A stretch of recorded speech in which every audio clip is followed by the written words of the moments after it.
Welcome to Mock the Week. I'm Dara O'Brien. Joining me this week are Andy Parsons, David Mitchell and Russell Howard, Frankie Boyle, Hugh Dennis and Fiona Allen.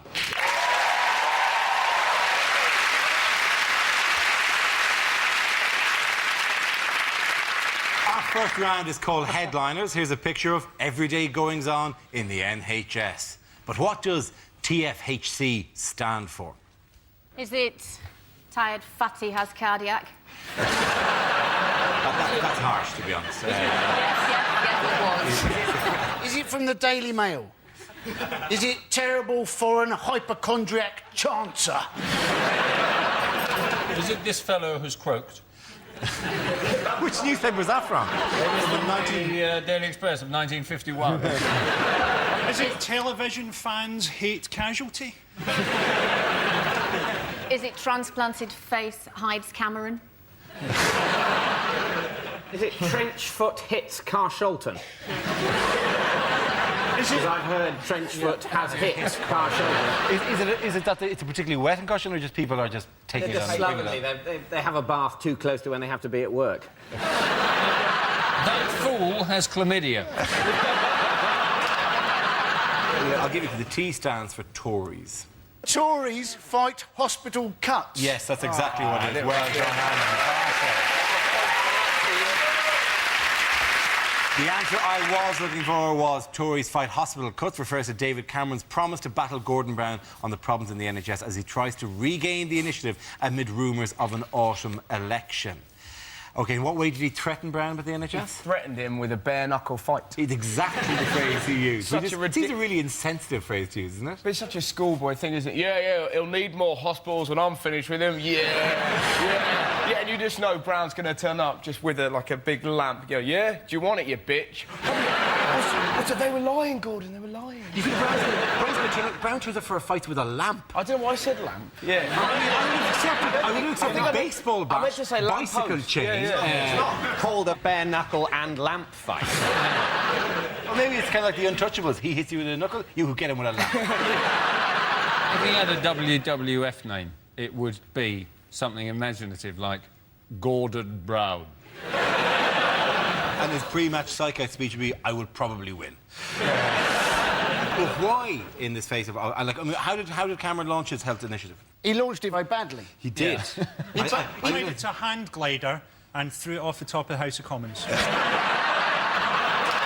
came back from holiday and he said, we're going to save the health service and all these hospitals are closing. And then about 6 hours later, the hospitals phoned up and said, actually, we're not closing. You've got that completely wrong, you dork. Yeah, he did. And his own MP in Norfolk had to go, well, we want to apologise to the Queen Elizabeth Hospital in King's Lynn. It was never closing. Sorry about that. And it is kind of I'm so desperately Prime Minister, I'm going to start closing hospitals now.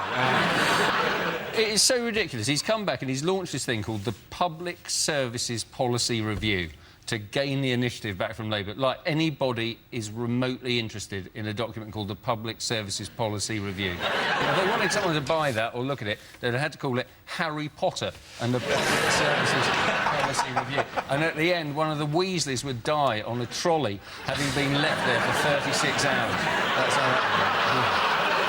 that... There's a thing, isn't there? They want to make doctors now work more evenings and weekends. Yeah, GPs, yeah. But surely the only point of going to the doctor is that you get to take time off work. That's the point of it, man. If you're lucky enough to get genital herpes or irritable bowel syndrome, that can be an extra fortnight off a year. What a fantastic advert. Are you feeling squiffy? Do it on a Monday. What other policies have the Tories hinted at? More tax cuts for businesses. It The first thing they've come out with is basically more money for bastards. That's the Tory policy. The next policy will be you don't have to pay the congestion charge if you're on horseback and hunting a tramp. You say that, but he has now got a policy, hasn't he? He'd break down Britain, and the way he's going to sort this out, David Cameron, is he said he's going to give 20 quid a week to married couples so as to keep them to stay together. Because that's going to make all the difference, isn't it? You know? I hate you! I don't know why we got married! I'm leaving! There's a tenner in it for you. I'm here for keeps. The actual government policy they're talking about is having cohabiting legislation. So if you've stayed with someone for 2 years, they have married rights and they can get half your stuff, which is playing into my hands because my stuff is shit. I will happily trade it for 2 years of sex.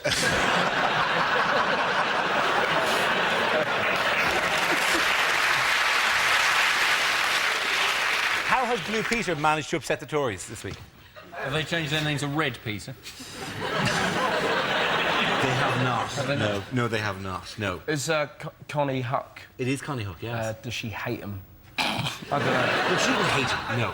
Yeah, I tell you who doesn't hate Connie Huck, hey, Dara? She's a good girl.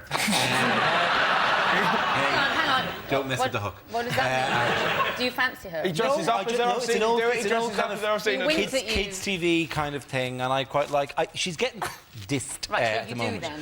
Yeah. I'm just saying she's... He loves her, he loves her. And, no, she Look at him squirm.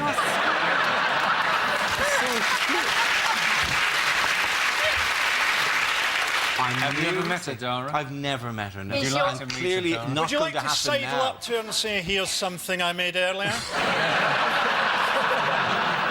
Dara, does your wife watch this? Yeah, but she doesn't watch Blue Peter, so I'm all right. Sticky back plastic. That actually was just a Blue Peter term. It had no actual gag there. So, yeah, sure it did. So you might have just said, check the dog at that stage.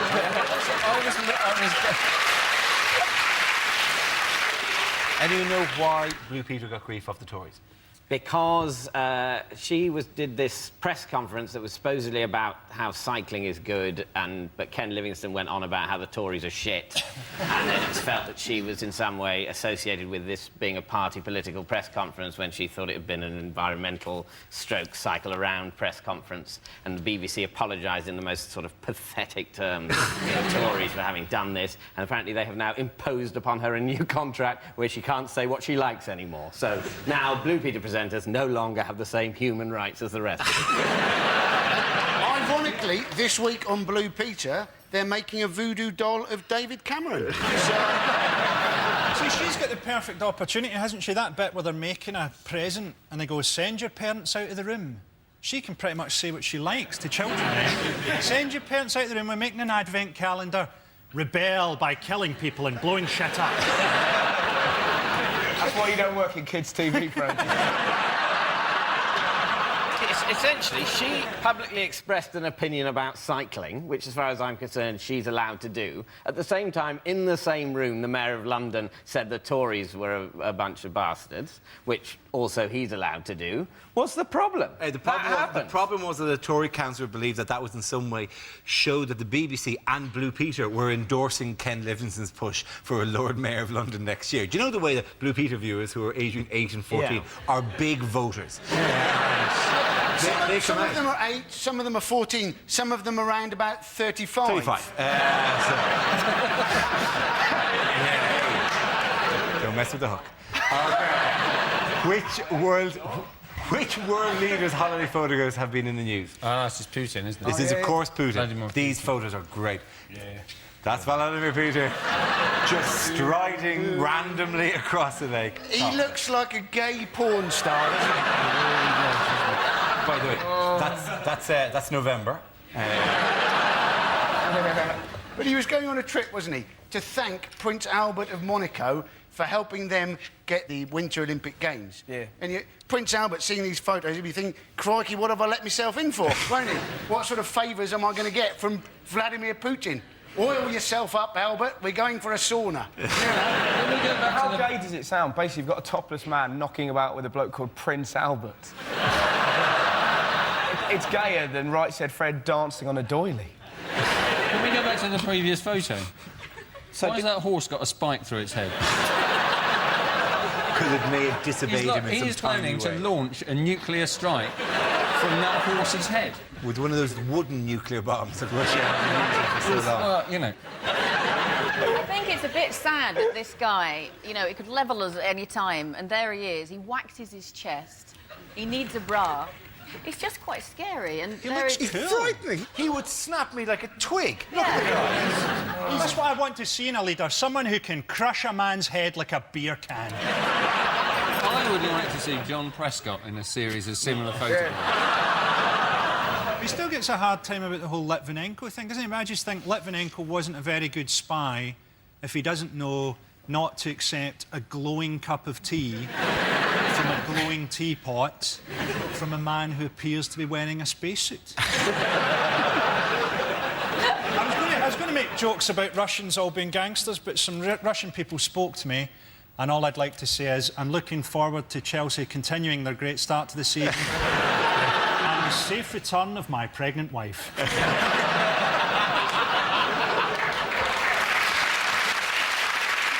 At the end of that round, the points go to Russell, David and Andy.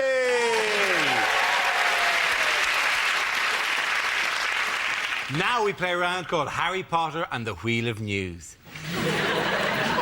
This game involves Hugh, Andy, Frankie and Russell, so if you could make your way to the performance area, please. This is where we test our performers' stand-up skills. We spin our news generator, it settles on a topic, and anyone can volunteer jokes about the chosen subject. OK, here we go. Let's spin the wheel. The first subject is alternative medicine. Can I have a volunteer to talk about that? Andy. Apparently, a lot of people trying to get into therapy at the moment. Other people knocking it, saying, you know, oh, well, you should just lose your inhibitions, talk about your problems to your friends. I thought I'd try this.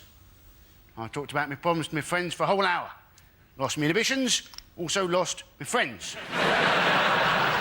I now tell my problems to taxi drivers. 2 advantages in this. 1, it stops the taxi driver from telling you his problems. And 2, it's amazing how much quicker you get to your bloody destination.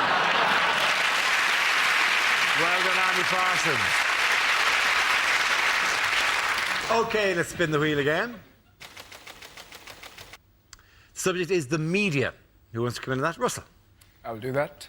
I'd see, you know, the way I like getting the news is Radio 5 Live. It's fantastic, 'cause it's just news and nutters, isn't it? They'll read out, like, that was the Pope's view on abortion, and then, hello, Felicity Puddleduck here, livid and ill-informed. I'd just like to say those harlots should give birth to their children aged 2 that charge you to national service. I'm off to bake a cake. And you sat there listening, and then the next night, David, are you out of your mind? Cloning? Think it through. 2 versions of me. Want to go out and commit a crime? Who gets blamed for it? Me! I'm doing a 20 stretch. He's banging my wife. Where's the justice? And you sat there listening to these nutters, and then the most ridiculous story. A man in Bristol's found the face of Jesus on a crisp. And suddenly, I couldn't believe it. I opened up my frazzles. There he was.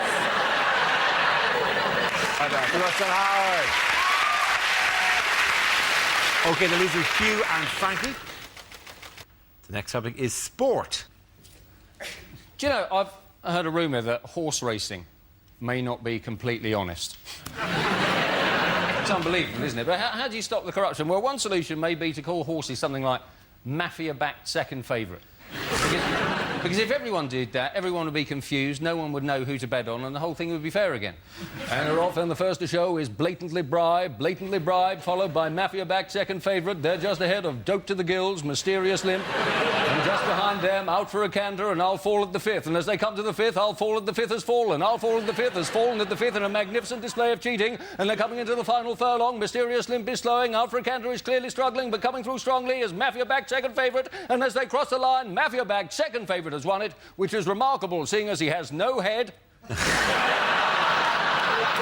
been left in someone's bed for tomorrow morning. Well done, you. Well done, you. OK, Frankie, let's see what you've been left with. And it's environment. Didn't that used to be an advert for mints? Ryanair getting a hard time from the environmental lobby because they've launched a £7 flight to New York. Although, as always with Ryanair, it does land slightly outside New York, in Dublin. It's a pity we can't harness more natural energy, isn't it? Pity we can't harness the power of British moaning. Oh no, that moaning-powered light bulb's on the blink again. Oh no, there it is back on. Everyone complained about the floods, didn't they? I like storms. I like thunder and lightning. What I like to do during a storm is shag my girlfriend and pretend that we're taking part in the conception of the Antichrist. Frankie Boyle, ladies and gentlemen. At the end of that round, the points go to Frankie and you.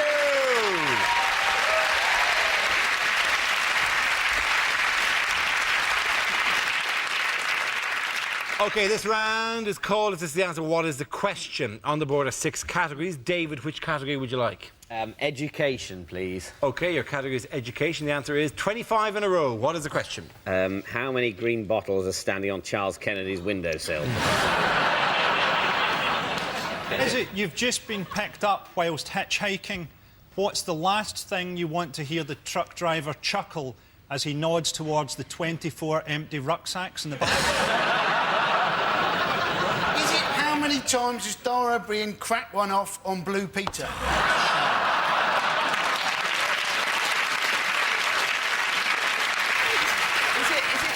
It was unfair to draw her into a political battle. I was not going to have a session with the woman or something. Can a man not form an unnatural attachment to someone they've never met on the television without it resorting to masturbation jokes?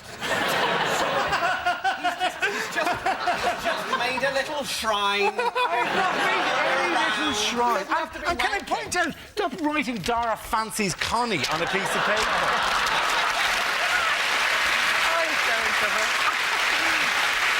I think she's twice been unfairly dragged into political discussions that are not of her doing. And that's what I'm defending here. Honest. Is it for how many years has the UK finished bottom of the Eurovision Song Contest? Is it how many times has... We won it in 1997, happen to know. Did we?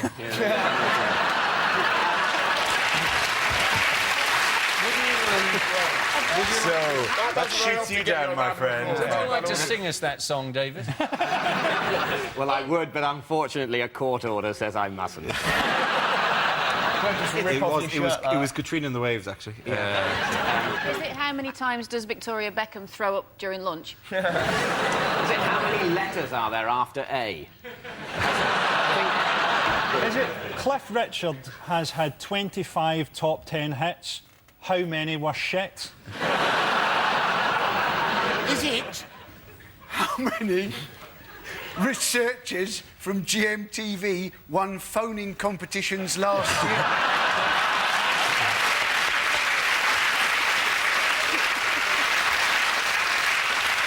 They're just very good on those questions.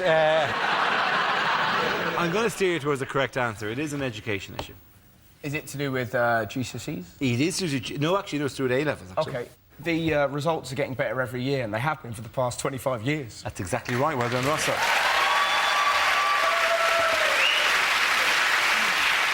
Yes, the question I was looking for is for how many years have this country's school exam results been improving?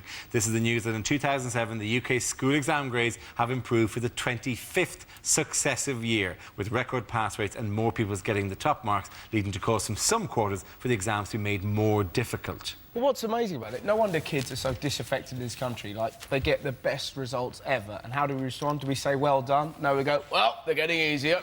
In my day, you had to write 50 essays in an hour, and a man poked you with a stick. If you got one wrong, they killed your mum. Now get out of my room. And he sat there going, just back off, Grandad, I'm cleverer than you.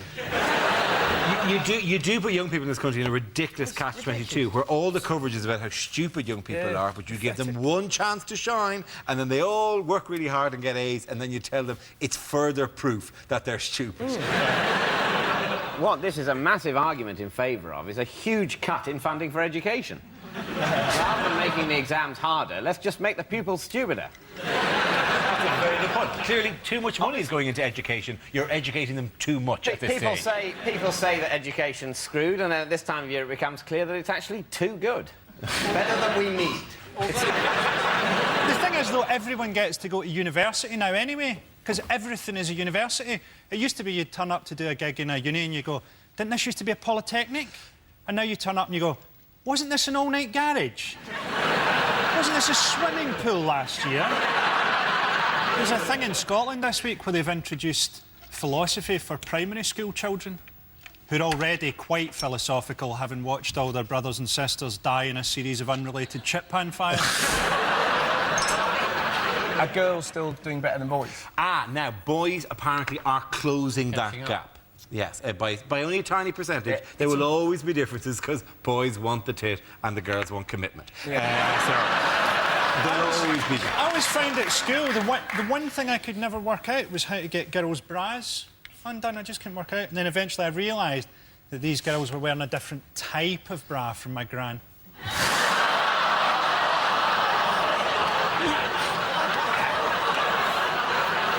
It would be a good idea to get kids more in tune with what goes on in life, isn't it? I can remember spending a whole day finding out that woodlice quite liked dark, damp conditions. I have never been able to use that piece of information in everyday life. Yeah, and when you're there in your flat, aren't you? Your girlfriend's left you, you've lost your job, there's flood water lapping round your ankles. It's going to be little consolation to you that you know woodlice would quite like these conditions.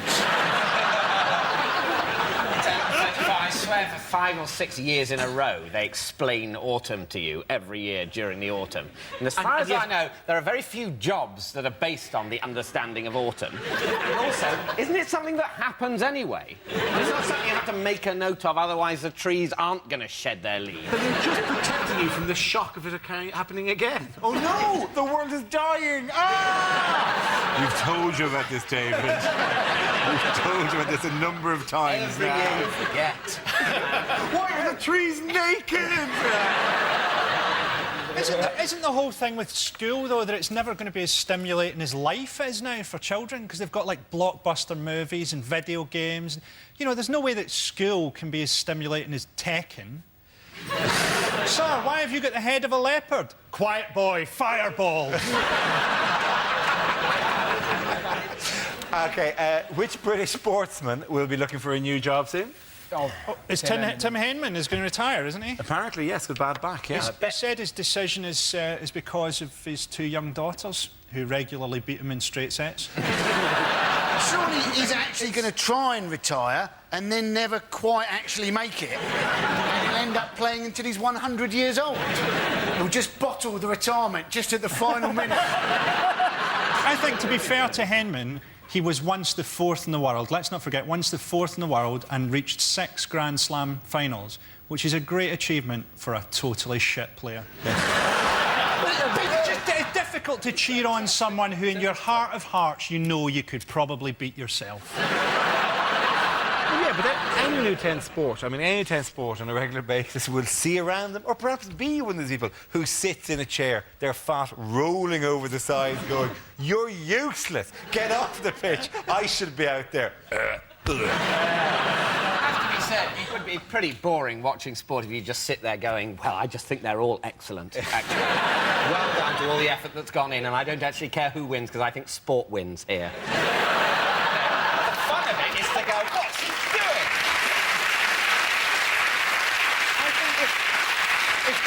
If Tim Henman had won Wimbledon, it would have been so weird, it would have actually torn a hole in our reality. Oh, Henman's won, and here to present the trophy is Winston Churchill with the head of a bee. Put it this way, the last time a British player won, the Nazis marched into the Rhineland, so, you know. In 1977? No, I was talking about the men's. Oh, OK. I'd like to see... 1936, that's when they went into the Rhineland, isn't it? Yeah, but actually, in 1977, the last time Britain won, they released Star Wars. Yeah. And what's more, 1977, the year Connie Hook was born. Not actually. I'd like to see every sportsman do a final year of their career drunk. Ah, missed it. Ah, who cares? I'm a millionaire anyway. David Beckham going up to take a penalty and just puking on the ball. Very good. Let's read the point at the end of that round to Frankie, Hugh and Fiona. Now we come to our final quickfire round called Scenes We'd Like to See. This is for everyone, so if you could make your way over to the performance area, please. I called ideas for scenarios we'd love to see, and the performers come in with their suggestions. OK, here we go. The first subject tonight is bad things to hear on an airplane. In the event of the cabin decompressing, oxygen masks will drop from the ceiling, and untangling them will annoy you before you die. Well, if you look out of the portside window in just a minute or so, you'll see me. Bye. That's the first cloud I've ever seen with a ski lift on it. The only thing less likely than surviving crashing into the sea is the Coast Guard hearing the whistles on your life jacket. Oh, hi. I've got a hobby farm. Would you like me to tell you all about it for the next 9 hours? Louisa and her in-flight team will be looking after you today, and your hijacker's name is Ibrahim. Hold on! I've just entered us in the Red Bull Challenge!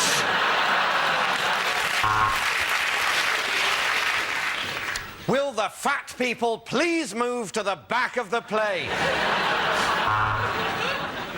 This is a no-smoking flight, although do feel free to join me in the cockpit where we've opened a window. I'm sorry, due to unforeseen Islamic fundamentalism, this plane is being diverted to paradise. Punch it, Chewie. OK, the next topic is the worst person to be married to.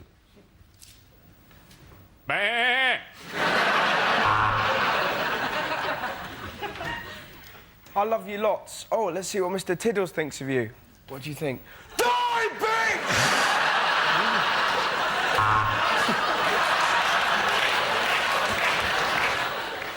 Brace yourself, Agnes. It's that time of year again.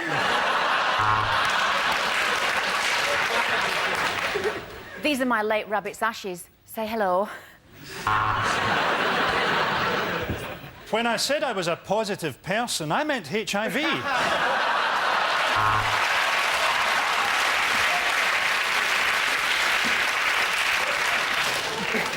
I brought home a video to turn us on. It's Fred Dibner's Age of Steam. You thought I was a Thai lady? Well, you are half right. Of course we're going to go out tonight. It's Hitler's birthday. But he's my dad. We do everything together. You want me to put my dingaling into your fairy cave? Are you mad, woman? But you can't use that toilet. That's my toilet. He sleeps in the bed with us, OK? Don't make me choose between you and the wolf. Please, please, Pavarotti, let me go on top. OK, punching in that round with Russell, David and Andy.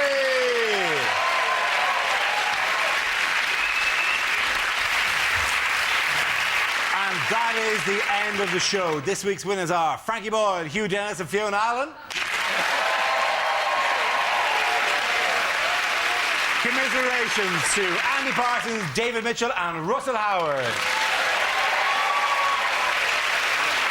Thank you for watching. I'm Dara Breen. Good night.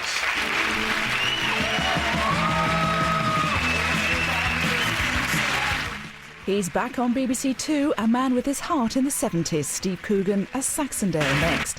Then our two favourite old codgers try their hand at babysitting. Poor kid. Still game at 10.